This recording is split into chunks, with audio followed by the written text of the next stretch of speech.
है दी के पास बाद हम कहफ के नौजवान.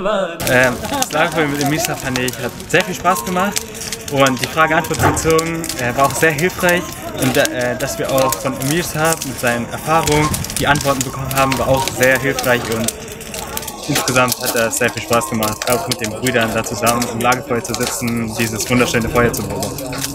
कितने खुश नसीब हम ये रश्क के मकाम हैं कि हम शरीक. Also ich finde, dieses Programm ist unwahrscheinlich gut.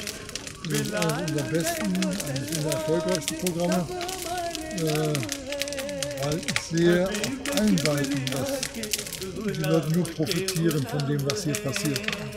Auf der einen Seite sind es halt die 250 oder 62 Jugendlichen, die hier sind. Für die ist das ein Wahnsinnserlebnis, hierher zu kommen. Erstmal viele unter Druck auch, unter Zwang würde ich fast sagen. Ja.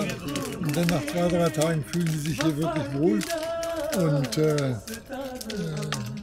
erfahren, dass andere Jugendliche aus anderen Internats, aus anderen Umgebungen eben ähnliche Erfahrungen wie sie machen. Und sie haben hier jemanden, mit dem sie sprechen können. Das ist das Allerwichtigste. Also es gibt hier Leute, die ihnen zuhören. Das sind die mehr Studenten, die also sehr aufopferungsvoll hier arbeiten.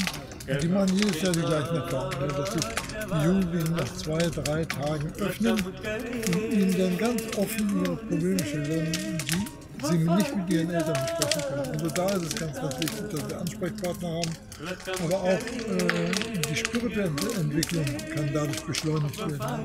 So viele haben keine klaren Vorstellungen von Gott. Was ist das eigentlich? Was macht man da Erfahrungen? Welchen Weg muss man da gehen?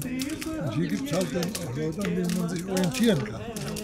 Und das muss dann auch den Jamia-Studenten klar werden, den Leuten, die hier organisieren, dass die Jugendlichen konkrete Vorbilder haben.